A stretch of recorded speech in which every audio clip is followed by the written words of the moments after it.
Did you know that 75% of careers are derailed for reasons related to emotional competencies, such as the inability to handle interpersonal problems, unsatisfactory leadership during times of conflict, or inability to adapt to change? EQ skills can be learned, and our Unlocking EQ course teaches individuals and teams to become more emotionally competent. The course covers practical skills in 15 areas of EQ, such as communication, building trust, and accountability. Research tells us that EQ explains 58% of success in all types of jobs, and 90% of top performers are also high in emotional intelligence. If you are ready to invest in the EQ of your team, contact us about the Unlocking EQ course. Now, please enjoy today's episode of Magic in the Room. Magic is found in every room, where people connect over a shared purpose. In this weekly podcast, Luke, Hannah and Chris explore the role of purpose, courage, mindset and culture in every leader's quest for transformational performance. Welcome to Magic in the Room. I'm Luke Freeman. And I'm Hannah Bratterud, and I'm really excited because today we're joined by my good friend, our guest today, Toneille Bent. Welcome, Toneille. Thank you. I love the name, Magic in the Room, and it's such a thrill to see you. Likewise. My friend. Yeah, so let's create some magic, shall we? Yes, let's go. It's really an honor for me to have you in the studio today, Toneille, because we've known each other for quite a while now. Yes. And we actually, the first time we met, you were my teacher. I was. Toneille was my Spanish teacher. And I had enrolled in some language courses at the Tulsa Community College. I just decided I wanted to learn Spanish for no particular reason other than personal interest. Right. And I enrolled in this Spanish course, and there were three other students in my class. Yeah. Two ladies and a gentleman. Yes. The gentleman was kind of quiet and sat in the back. And then us three girls sat on the front row, and all day in every class, we were just chatting with you. Yes. It was so much fun. Yeah. He actually eventually warmed up and came forward a bit more. That's true. Yes. He did warm up a bit. He did. But yeah, I think we all hit it off really well. And actually, all of us went on to become pretty good friends. We did. And you and I have stayed in touch over all these years. Yes. So besides being a Spanish teacher, which you've spent some of your career teaching, teaching school and Spanish in college, you are now a third-year doctoral student. I am. So looking forward to hearing more about your topic. Thank you. And tell us about your day job. You professionally, you work in, I'll just let you tell us about it. Absolutely. So again, thank you for having me and the warm welcome. I work as what is called a people business partner for City Year, which is a national education nonprofit. So I am based out of our Boston headquarters, living here in Tulsa. And in other spaces, that's called an HR business partner. So it's like an in-house HR consultant, right? And we hear any and all things related to performance needs, compensation, culture and team dynamics, and some of the organizational change that's occurring and more. Yeah. Okay. And you get good stories along the way. Oh, yeah. It's Lots of great stories. Every HR business partner has you won't believe the phone call that I got. Right. I had to go and tell this manager not to do that. Thank you. Exactly. Right, yeah. Yes, strongly recommend that you not. Or, here's my thought about that. You're going to do what you need to do, but I recommend that you not. Yeah. No, that's awesome. So, you are also, as I mentioned, a PhD student. Tell us about your area of research. It's fascinating to me. Thank you. So I am, a third-year doctoral student in the program of Social Foundations of Education at Oklahoma State University. And initially, my research area was going to be on Jamaican immigrant identity formation. As you know, I'm a Jamaican immigrant, and was looking at some of that, and then happened to stumble upon changing my topic to music activism and music as a tool of social change. Wow. And I'm super excited. You know, Hannah, that I'm a music fanatic, and you are learning this about me. But yeah, I am thrilled about this topic. And actually, it was prompted by my professors. I did a paper on this collective I'm a part of online in Instagram called Club Quarantine, and we can maybe touch that at some point. But Sure. Out of that paper and out of a soundbite that I gave in an interview during Juneteenth at a film festival about a documentary that Questlove from The Roots produced called Summer of Soul, wherein I said that music is a tool of activism and change, and we need that. My professor said, "That's your dissertation." Wow. So I've started my preliminary research on that. That's Wow. awesome. So I'm really curious about the scope of that. I mean, the first things that jump to mind for me are like Summer of Love, all the way through, the last couple of years. And so like, how much of that are you digging into? And then are you allowed to share right now, like any of your major findings, or does that have to be a surprise whenever you publish? So I'm so early in the research that I don't know that I have a lot of findings yet to tell you of. And you can definitely ask me anything. I am looking at the angles I should take with the dissertation, whether I want to look internationally at movements that are inspired and undergirded by music, whether I want to look more to domestically or regionally even, because we know Tulsa is such a music city and there's so much happening on that scene and that has happened. So there are a number of angles, but right now what I've been doing is having some conversation with creatives that are local. And one particularly interesting conversation is with a local graffiti artist. He's a friend. He also is involved in corporate life, right? But as a youth coming out of North Tulsa, created a crew.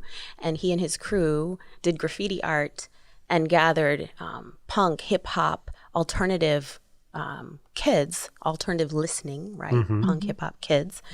And they were into skating and all manner of unique activities, and kind of were on the fringe, and they formed their own community. He put together events, brought well-known artists and DJs to Tulsa, to Oklahoma City, and created a movement in the 90s. Wow. And is still right here in our city, right? So hearing him talk about his experience and that point of activism for him personally and for people like him was hugely impactful to me, right? I could park right there and talk about that topic. So that's just one exciting point of conversation that I've had so far.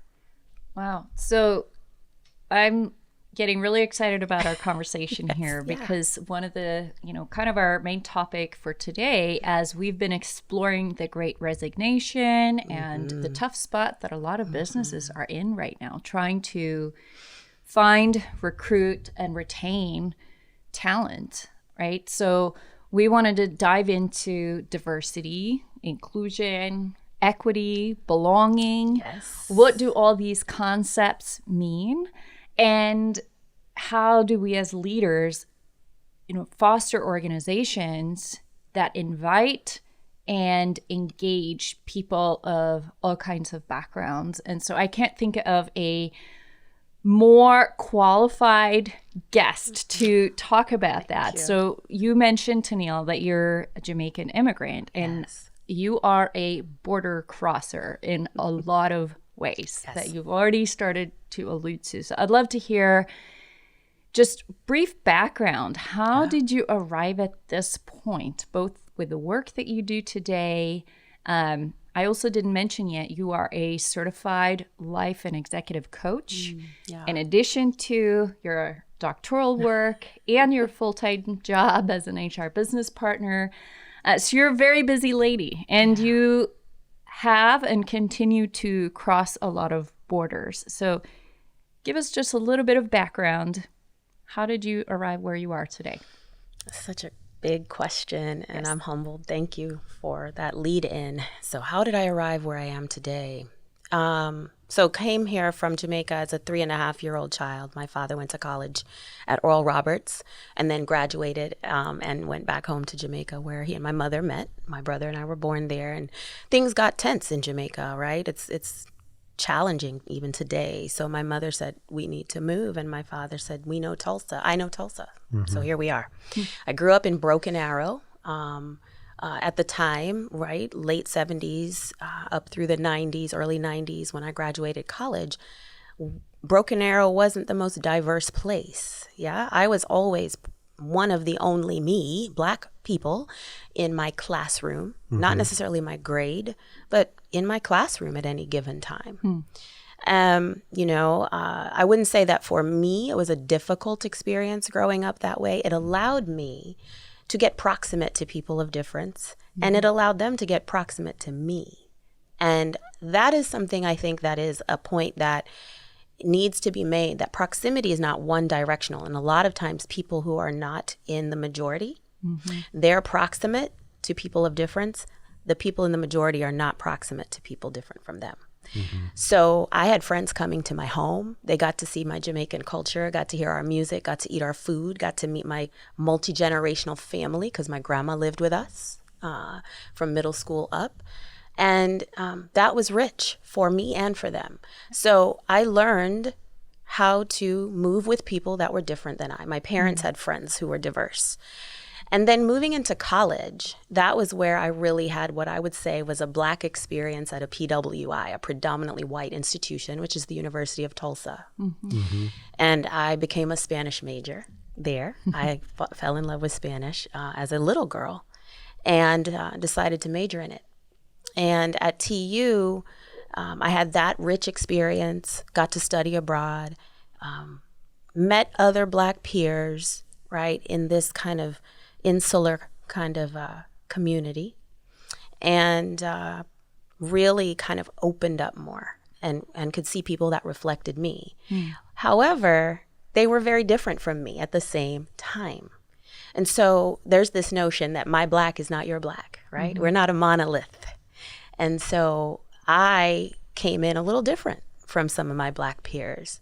And so that was a border crossing in and of itself for me. I then thought I would pursue law, and I did try law school. I'm a school addict. And that didn't work, but it took me into the education arena and ultimately ended up, after working in private sector, even for a ministry at one time, I found my way to education full-time and started teaching in North Tulsa. Very different environment from where I grew up in Broken Arrow. My kids, they looked like me, but their context was different. And here I come as a Black woman teaching predominantly African-American kids Spanish, right? That was a whole phenomenon for them. And I made it relevant for them by saying people who look like us, who are African descended, actually speak Spanish in other places as their first language. Right? Eye-opening. And ultimately, when I left teaching and started working for City Year, right? City Year is an organization I'm very proud of in many ways because of the fact that we are having conversations about DEIB. We call it DBIE, but diversity, belonging, inclusion, and equity. We are having these hard conversations at our organization, right? And that's not happening everywhere. So you asked me how I got here. That's a little bit about it. I mean, there's more stops along the way, but that's a little about my journey. So I'm curious, as you walked through all of those different arenas, when did you first become aware of the role of the institution or organization in creating a space of belonging or not? I mean, was that in elementary school? Was it somewhere else? I mean, because I see the role that you're in now, and you're essentially, supporting the organization to evolve and become a space where everyone can belong, right? So when did you see that need and see that role of the institution in making things better or worse or stalling out or whatever they are? What a great question. I think I probably had an awareness of that as a young child, right? As I watched things my father navigated in the workplace, as I watched my brother, who's darker skinned than I, face challenges in team sports and in school. And then getting to TU and seeing my Black peers and I saying, we have certain needs here that aren't getting met by the institution, right? So while I wasn't maybe aware or using the language I might be able to use today, I had the knowledge that something is off here and not everybody feels that they fit, that they belong, that they're seen, that they're treated fairly, that their needs are being addressed, right? So I think my awareness started young, but I didn't have the language for it or know that it was about the institution offering that to people. But I think it became most apparent when I was in college. Yeah. So we've mentioned a bunch of terms here. Yes. Let's talk a little bit about them. You used the acronym DBIE. Yes. Diversity, belonging, inclusion, and equity. That's right. So why do we have to have so many words? That's a great question. Why? You're right. Right? Because it used to be called D&I, Yeah. DEI, right? and then we at City Year added the B. I remember seeing that before really anybody else added it. Yeah. The B to me that's a big one. So I'm glad we have that. But yeah, let's talk about what do these different terms mean and why do we include these different words? That's a great question. I wish we didn't need them. Let me say that. Okay. My upbringing, I didn't think about them. Like I said, the awareness wasn't there. It was just what happened in my upbringing was that I was always able to see diversity. Yeah. I was able to see inclusion. Right. I was able to see belonging, and I was able to see equity. So a lot of times people use this metaphor of being at a party or being invited to a party. I'm going to use this metaphor in a very real way. My parents used to throw great house parties, okay? And there was nothing lascivious happening, but we are island people. We celebrate. We have fun. It's festive culture. These parties were a huge endeavor, right? We'd move the furniture out the house. My job when I became older was to get the carpet mask, which is what painters use, paste it down onto the carpet so people could dance and not worry about spills and that. Yeah. The invitations had gone out and the food was getting cooked. And it was primarily Jamaican food, which is spicy, right, in a lot of cases. The music was going to be a mix of maybe R&B, reggae, soca from Trinidad, maybe some Latin. And the invitee list ranged from my age range and younger sometimes. At the time I was a teenager into my 20s, up to my grandma. And culturally, we were Americans, Islanders, Latins. We were from everywhere. Okay. So people came into our front door and may have felt a little unsure initially. Once they got in the door, they knew, oh, I can breathe in this space. I can dance or not. I can eat the food, or if that's too spicy, there's something else for me on the table, right, that I can have that's more to my palate.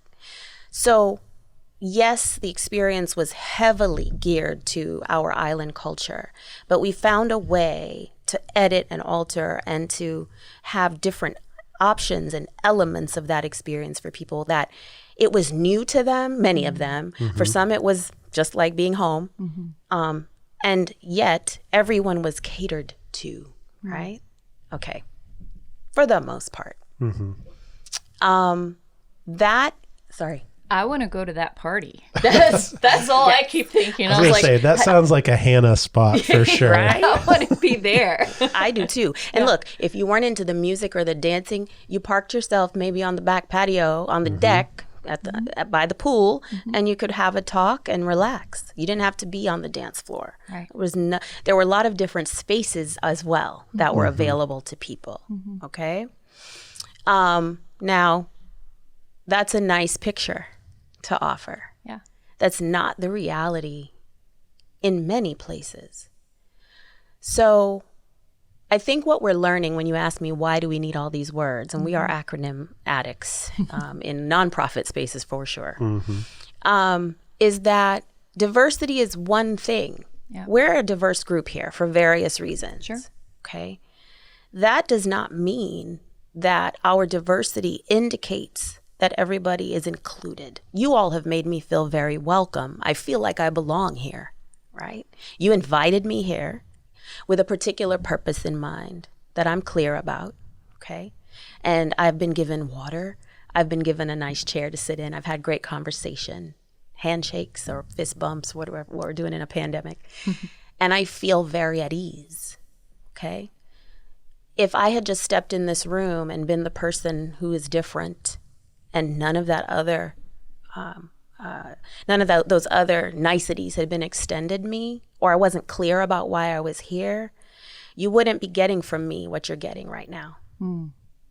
Our purpose wouldn't be as easily achieved, for one thing, right? And I could leave here with any notion about your enterprise and what this is about. That would be potentially an inaccurate notion, but it would be my experience.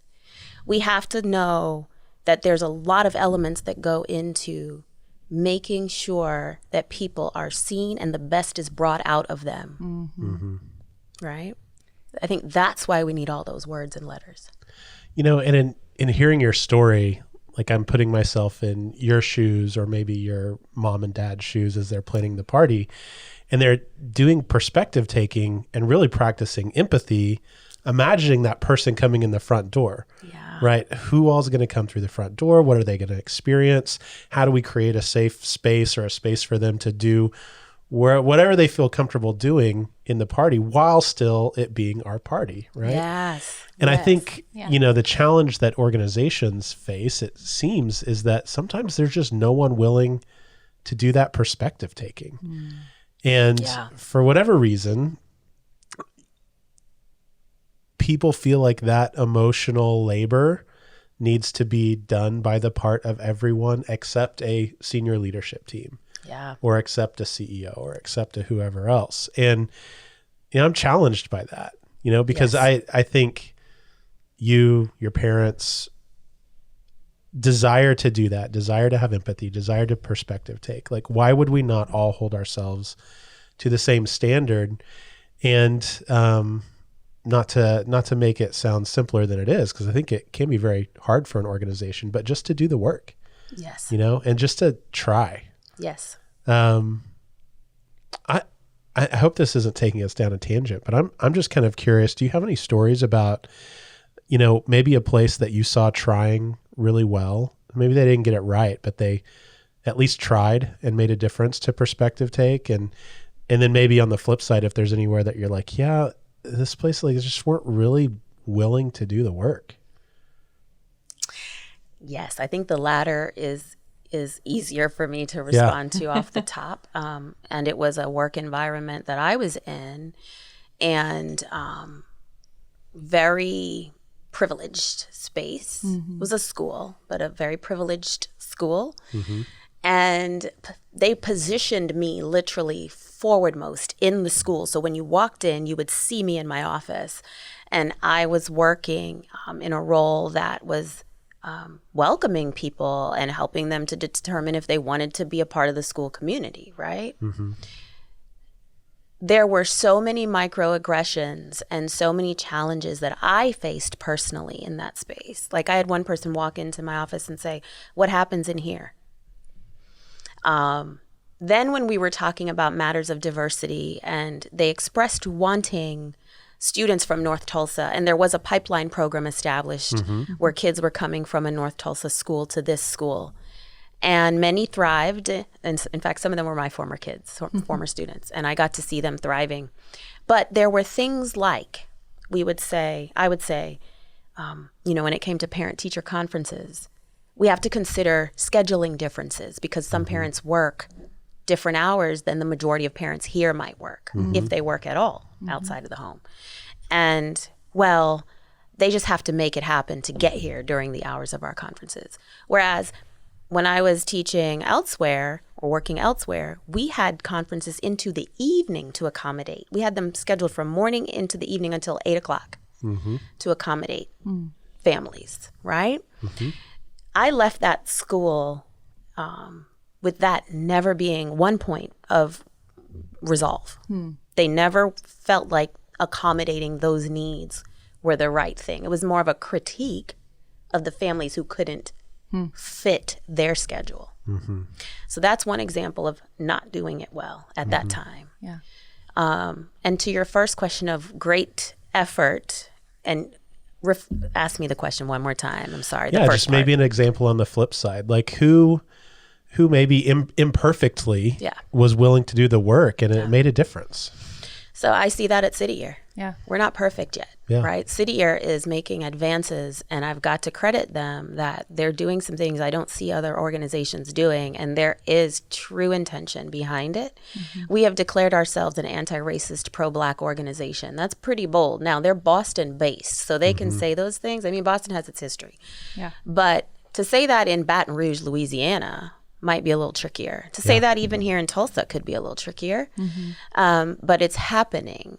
Now, there is still work to be done about, for example, diversifying senior leadership more, right? And they talk, we talk about that. We're aware, it's an awareness, and we have yet to see the results of that awareness, right? So that's one example.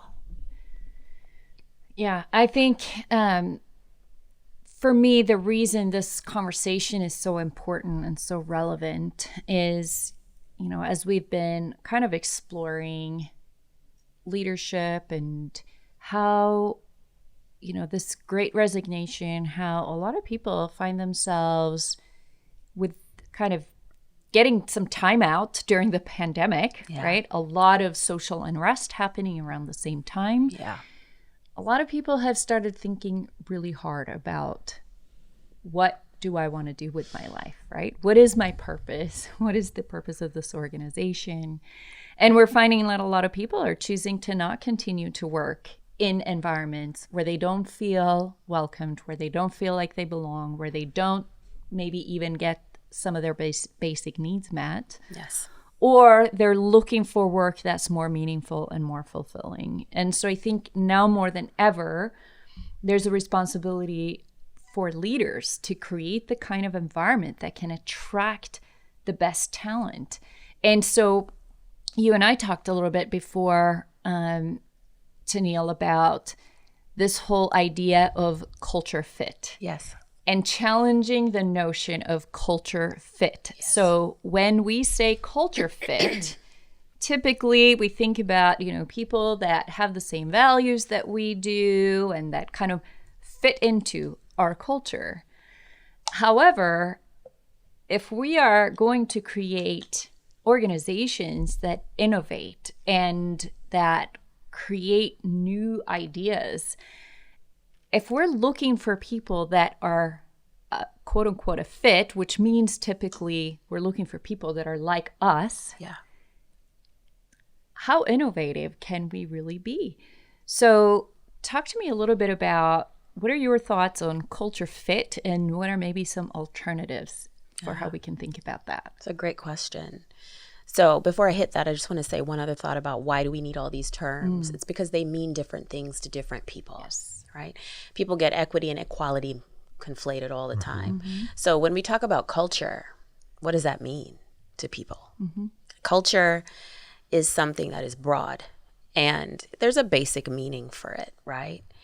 I think about more than just a culture fit, because I think fitting to certain elements of the culture, that's necessary and ideal. Otherwise, what would you have? How would you define your culture if no one ever can align with any attributes of it? Right. So it's not to come and change it all, but it's to be a culture add, right? I think that it is to be an enhancement where you can be.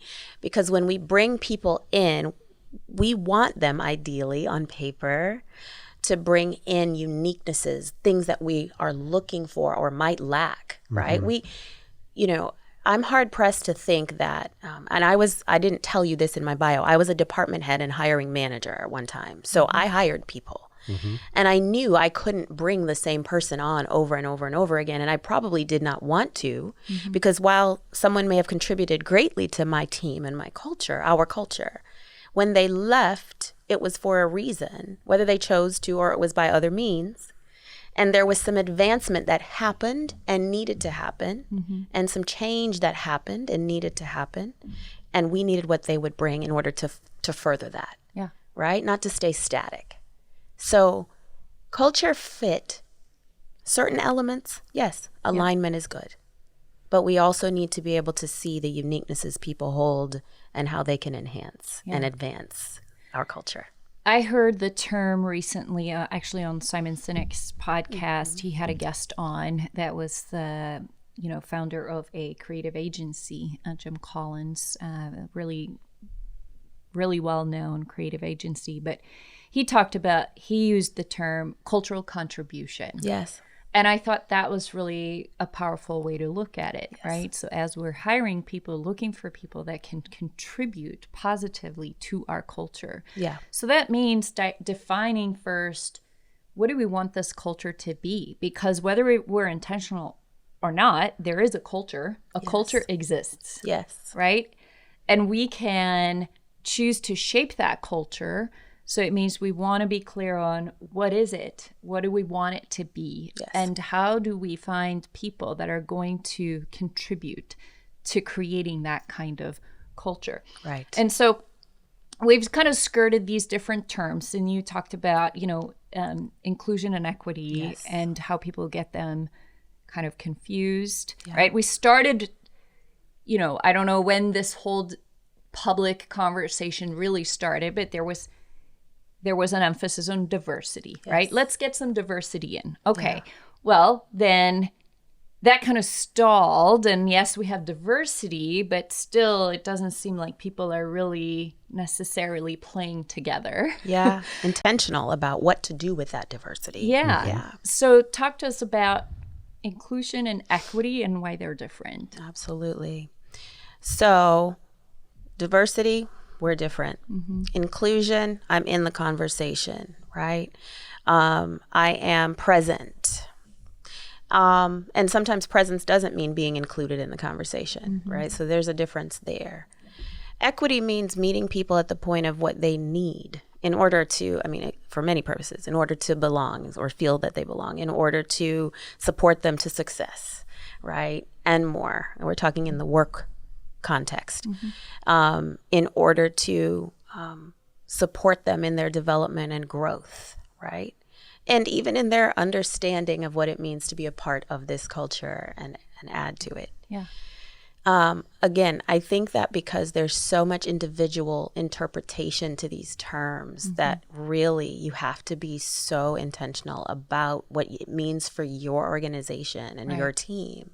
And I also want to say this, diversity, we think race. Immediately, many people's minds would go to race. That's not where diversity stops. And I think that as someone who is very involved in DBIE work, for me, I push that notion all the time, that racial equity and racial diversity, inclusion of people of different races, is very necessary by virtue of the country and culture we live in, right? And we even narrow it down to black, white, right? To get even more granular. But equity to me is about humanity. It's about your humanity. What does your humanity necessitate and require? Yeah. Right? And I've been thinking a lot about that lately, that humanity piece. We forget that in all of this so easily. It's the business case for diversity, right? It's affirmative action. It's, we need some diversity, which means some color, right? I'm going to just out myself. I'm 46, okay? I'm a Gen Xer working in an organization where the predominance of our workforce is 25 and it's like 18 to 25. Wow. Our 3,000 odd core members that serve in schools. Then you have staff, some of whom have matriculated up from core, right, into staff life, who could be in their 20s, 30s. I'm also single, never married, no kids. I sit at tables and I stand out, not just because I'm a black woman, but because I'm old, air quotes, and I'm childless. Careful who you call old. I know, right? That's me. That's not you. I'm the old one. I'm just joking. We're the same age. I know. Yeah, I know, right? And it is really interesting to sit at tables and feel disqualified from talking about, maybe if I had a great date last weekend and someone's talking about their hubby and their kids. I don't feel necessarily that that's okay, right? Nobody's ever said that to me, but I'm wondering if I belong, right? Because of that. So I just think that we have to know that this is about humanity. Yeah, and I think that's a really powerful. We talk a lot about human connection on this podcast, right? Yes. One of the most basic needs for every human is the need to feel seen and feel heard, and the need to belong. And that's why I thought when you shared with me that at City Year you include belonging in, the term for this work that we do to help people, help create healthy workplaces and diverse workplaces. How do we help people to belong, right? And that's, I think, what can make the really big difference, because there's a lot of ways. I recognize some of, and my experience growing up, of course, is very different than yours, but we share some of the things, like neither of us have children. So when I'm in a room with other women who talk about their children, I often feel like I'm not sure if I belong, because I can't always relate. Now I can find other ways to relate, and I have lots of nieces and nephews, and I raised a lot of kids growing up in terms of younger siblings, right? But there's a lot of times, I don't always feel like I belong in every situation. So reminding us to kind of bring the conversation back to what are the things that we all have in common, where we all are looking for love, we're all looking for belonging. How can we help people feel like they belong? And that example that you shared about the parties at your parents' house growing up, right? That was an intentional effort at creating a space where people felt like they belonged, even if they were from different cultures, from different backgrounds. They were all together for the same shared purpose of celebrating together. So I've said all that. Yes, we're all the same. We're all looking for the same thing. And we're all different. 100%. Right? And that's good. It's not a bad thing. So how can we recognize and celebrate the differences without making people feel like they don't belong? So as you were speaking about, like me, being a woman without children in certain spaces, I think that we have to understand that belonging is not always going to, that sense of it is not always going to exist, right? It just is a reality that there are spaces where we won't fit and where we will not feel like we belong. What the problem is when that is something that people either intentionally inspire, meaning I'm going to make sure you know you don't belong in this space, or if they don't take the time to be conscious of how to go about trying to make people feel that they belong. That's the problem. And I think that Peter Block is someone that I've read just a little bit of his work. He talks about belonging, and that those of us coming into certain spaces also hold some responsibility in that sense of belonging, right? If I had come in here today and not been willing to extend myself in some conversation, or, when a question was asked of me that I just closed off, knowing the purpose of today, that wouldn't work very well. I'm an introvert. You may not know that. I think I did know that. But I feign extroversion very well. When I'm comfortable, I don't have to feign that. And my work life puts me in front of people all the time, right? So I have had to understand that there are times when I have to challenge myself out of my introversion in order to accomplish the mission or be a part of what's going on. Now, if I come in and I'm just salty because you don't get that I'm an introvert, and I'm just going to tuck over here, and if you don't get that, that's your problem. That's a challenge in my mind. Everybody may not hold that opinion. So that's a bit of the give and take. Now, let me also add this. There are people in this world, in this nation, who are expected to shift and morph and do everything the majority expects them to do in order to belong. And it is oppressive, and it is harmful, and it is damaging. And I'm not just talking about quirks. I'm talking about your whole humanity. You better edit that so I can make sure that I relate to you. And even when you try to edit it, it's still not acceptable. That is abusive, and it's discrimination, and it is harm. So I'm not talking about that kind of responsibility at all. But I'll give you one more example. So our core members come in July, and they train for 6 weeks before they go into schools. And at times, what happens is these young people are coming from all over the nation, leaving home, some of them, coming to new cities, and they're working for a wage that is, I mean, it's almost poverty level, right? They're not getting rich serving kids. Right. And they come into spaces, they could be scared. They're coming from different backgrounds and contexts, and they're put into groups pretty quickly. And we observe them.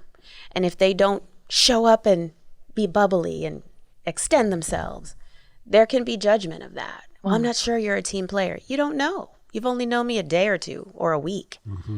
So I used to push that all the time because I would see the introverts. Yeah. Right. And I'd say, give them a chance. We don't know them yet. This might be scary. Right. So that empathy, which is one of our core values at City Year, has to be extended. And then some understanding has to be generated by us too about who we are. Yeah. Right. Yeah, I mean, that's where my mind keeps going listening to this, is that if you're a leader, or let's say you were the person responsible for staff training or new hire training at City Year, and you're expecting these people to come in, they're already in a space of vulnerability because they're moving, they're younger, they're whatever else. Yeah. Right? If I expect as the leader or the trainer that I'm going to build some sort of authentic community without me experiencing vulnerability, Yes. I'm probably missing something. Yes. And so, to translate that to everyone, right? Every corporate setting, if you've built yourself a system where you never have to experience vulnerability, that's probably a sign that you're expecting other folks to play by your rules and for you to never have to be the uncomfortable one. And I think what we're seeing is that less people are willing to play that game. That's right. That's right. I really love that you raised that because vulnerability in leadership, it's a scary thing. Like, what does that mean? You can overshare and you can just, I think that it is so necessary to show up and to show people that you can relate. And by relate, I don't mean you walked in their shoes, but you can just empathize to feeling uncomfortable somewhere, somehow, at some point. Or that you recognize that they feel maybe uncomfortable. You see them and you're doing everything to work with them about that. Yeah. Yeah. I do want to ask about the future, right? Because I think you're in a great spot right now with kind of your connection with academia, connection with young professionals in a business partner setting where you're coaching and talking to leaders. What we've seen with the Great Resignation is that, kind of like I said earlier, less people are willing to play by the old rules, right? And people have a basic expectation that they're going to at least get a shot to belong. And I don't know, like, vet that out. Is that what you see? Like, if you're trying to coach a executive leader right now, or someone with some sort of leadership responsibility for a division or a department or whatever, what should they be learning now to prepare themselves to be a employer of choice in the future? It's a great question. I think we're figuring it out. We haven't seen the type of maybe mass exodus others have, but we've seen some exits. And senior leadership is asking, what is this about? Well, we have some data, right? We have an annual engagement survey that we administer to our staff and core. They're telling us. Trust in leadership, voice, that's important, right? being able to see action, not just that we're spinning our wheels and circling around the same points of challenge and confusion, or confusion, air quotes. And just to pile on that, I mean, that we hear that so many places right now is that, well, I've given feedback. Yes. And then the next year I've given feedback. Yes. And then the next month I've given feedback. Yes. But nothing actually changes. And like, I'm just kind of done with it. So to the point of vulnerability in leadership, I think leaders have to challenge their cognitive dissonance and just plain resistance to what's really being told to them, and that they have to stop making everything maybe personal. Right. Right? Right. And really understand that this is about the operative. Yeah. Okay, so again, City Year has a lot of people that have matriculated into leadership over 30 years, over 20 years, over 10 years, 5 years. They're very vested and they're very well-intentioned and they believe in our organization, right? It's a heart thing for them. And I respect that. It can be very, very hard when you've built something from the ground up and been a part of it since you were a youth yourself to not take it personally when someone says something's not going right, because you are so invested. It is your life to a point. Not that you don't have anything else going outside, but we have to separate our personal experience in this from what is happening with the work. I think the other thing I would say is people they're getting opportunities to stay home, to build their own businesses, right? To maybe find more money doing different things. They are seeing that this just really isn't that important when we're in a matter of life and death every single day, right? When you've seen the amount of loss and trauma that has been occurring for the last nearly 2 years, you start to weigh out what's really important to you. You know? So I think that some things that leaders need to know is that some of this is not really about the organization as much. It's just, this is my life right now. And I'm awakening to some things, right? So I don't know that I have the best answer for you about the future view, but I think leaders need to listen and hear.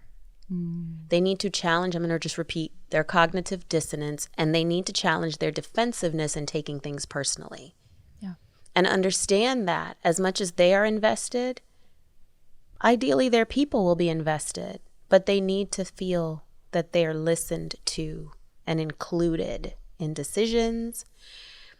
And I will say this also, I'm the type of leader who, if I'm not going to have you as a primary decision maker, but I still want to hear what you're saying, I'll qualify. I want to hear your voices, but here's the decision maker in this. Being truthful about expectations, right, for people, very key. A lot of times, you know, the old model was your leaders came and said, we're going to do this. You weren't able to raise your voice and say anything about that decision or contribute to it. Those are some thoughts that come to mind for me. And as we talk about equity also, remote work, you know, a lot of organizations are looking at productivity and whether it dropped because people were working remotely, and they're finding that it didn't necessarily, but they might be resistant to that remote life because we've got an office overhead and I got to see you at your desk to think you're working. And that's not the case, right? The biggest seller for me at continuing at City Year was that my boss who came in, the one I had before I shifted roles, he said to me, Toneille, I don't care where you work. I don't care the hours you work. You're a knowledge worker. I trust you to do what you're to do. And that was so freeing for me, right? My prior boss trusted me. I knew that. But to have the freedom to move and to work from a coffee shop or just be outside of those four walls was huge. And I didn't miss a beat. The trust he showed me.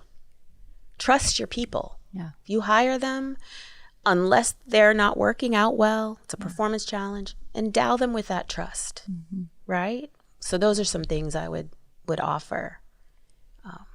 Awesome.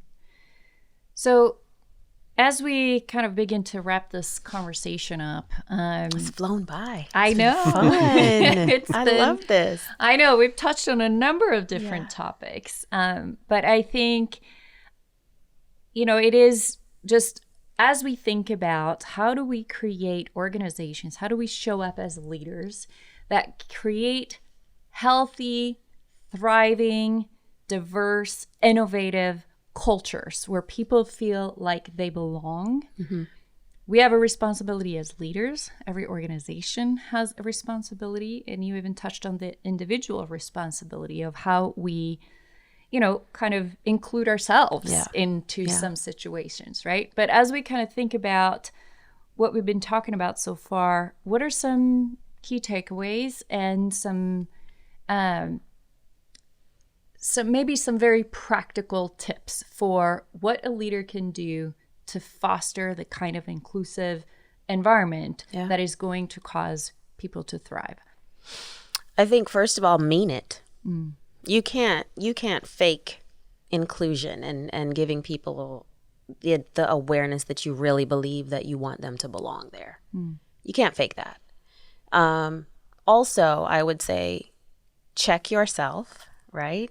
Check your fears, check your resistance, and start to study up and learn what these things mean. Read, right? Research. Put yourself in places that are uncomfortable and meet people of difference and different thought.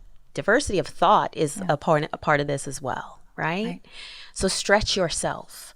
I think thinking about things like some places call them ERGs, employee resource groups, or affinity groups we have at City Year, leaving room for those things to be established and modeling this, because this starts with the top. Right? Unless you're a flat hierarchy, right? You can use other terms. It starts with the people in the highest positions or the places of the most responsibility, and it should spread through the organization accordingly, right?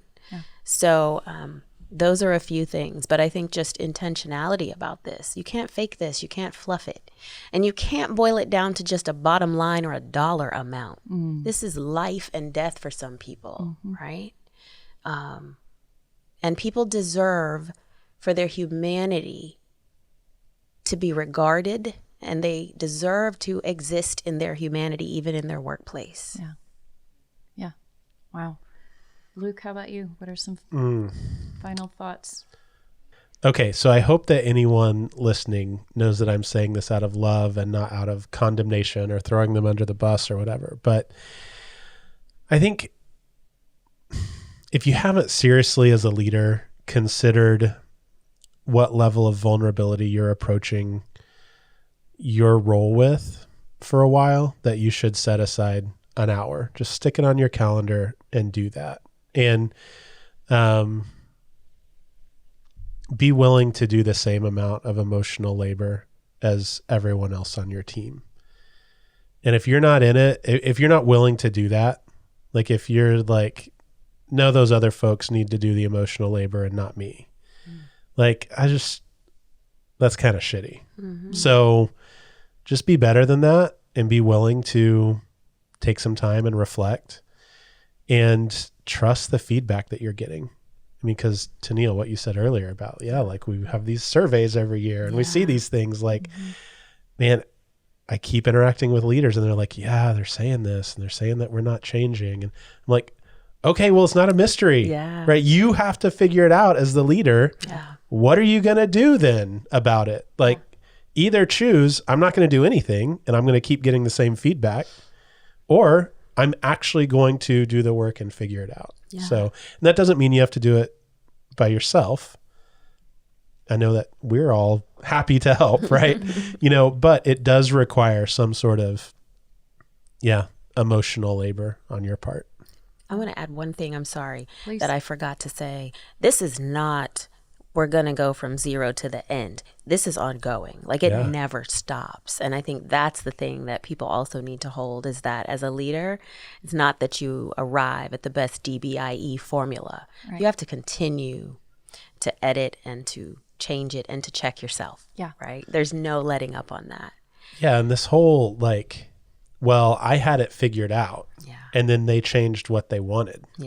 And so now I have to do this work again. Like that level of entitlement is just not realistic. That's not what anyone in a leadership role, that's not how you should be approaching it, right? You should be, okay, well, right now people are not wanting to give up the freedom that they experienced over the last year. Right. And they realize that they can have a different type of balance and they can have freedom. And so, okay, well, guess what? In another 3, 4, 5 years, there's going to be another raised set of expectations. Yes. And so you got to rise to this challenge and then know, like, it's not the end of the story. It's just going to keep accelerating, and the challenge is just going to keep rising. So That's right. Yeah, I think of it a little bit in terms of health analogy, right? Let's take fitness, right? We work to achieve a certain level of fitness. And then if we just stop and we consider, now I have achieved fitness, I don't ever have to do any fitness activity again. Right. It doesn't work that way, right? Same with any aspect of our physical, emotional, spiritual health, right? Health is an ongoing process, and it's engaging in activities that bring us health, that are conducive to longevity. And as we think of organizational health and cultural health and all of those things, we have to think of it in the same terms, right? Mm-hmm. It is ongoing, constant striving towards health. Yeah. And that means we have to take different considerations at different times. Yes. As circumstances change, as different challenges arise. Yes. We have to address them, and we have to look at, maybe we have to change something in the formula here. Yeah. And then one final notion from me, something you and I talked about too, is, let's see the differences and let's celebrate them. Yeah. And let's invite them, right? Yeah. Let's create that party that you described. Yes. Right? I worked in an organization years ago where I was running a program that, we were in our pool of applicants to the program tended to be very male and very white. Yeah. And I started saying, how can we bring some more diversity in? How can we get more female applicants? How can we get more applicants of color? And I was told, well, it's to the point you mentioned earlier, well, diversity isn't just what you see, right? And that was used as an excuse to not be intentional about creating a more diverse workforce. So I'm saying that just to leave us with the thought of diversity, both the kind that we can see and the kinds that we don't see, Yes. is what creates healthy, thriving, innovative organizations. Yes. So let's look for those differences. Yes. Let's invite them in and let's celebrate them. Yes. There's power in embracing difference. Yeah. Not to be afraid of it. Yeah. Not to try to erase it, to make that person fit or those people fit. I'll tell you this last thing, which is that the parties, there were noise complaints for years on that street before the end of everything, right? Mm-hmm. But what was funny was the neighbor next door was the Broken Arrow city attorney, and his son and my brother forged a friendship, and they were very standoffish at first. Huh. They became regulars at the party, ultimately, because they crossed their borders and they embraced some difference and they explored some difference, and we invited them in. Yeah. And they're still dear friends to this day, And so that's an example of when you challenge your boundaries and your borders in healthy ways, and you see difference and you enjoy it and celebrate it, even as you maintain who you are in particular ways, powerful change can happen. Yeah. Yeah. And I mean, don't we all want to be a part of a company that is getting noise complaints?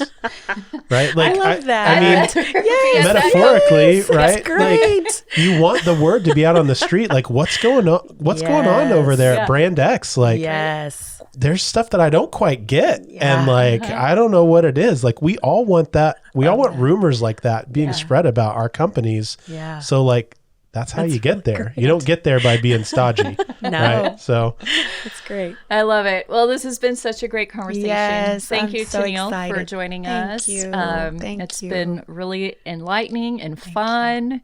And if you are out there listening and you want to know more, you want to participate in these conversations, you want to know more about how our work with leaders can help to foster healthy, thriving, innovative, diverse organizations.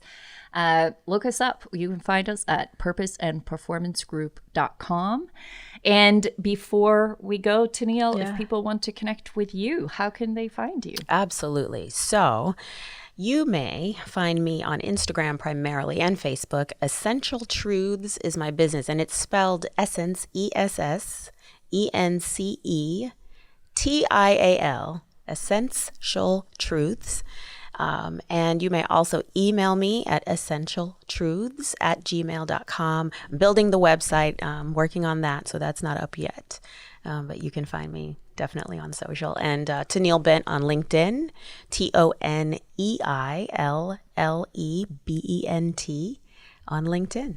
All right. Well, thank you. And thank you, everyone. So have a great day.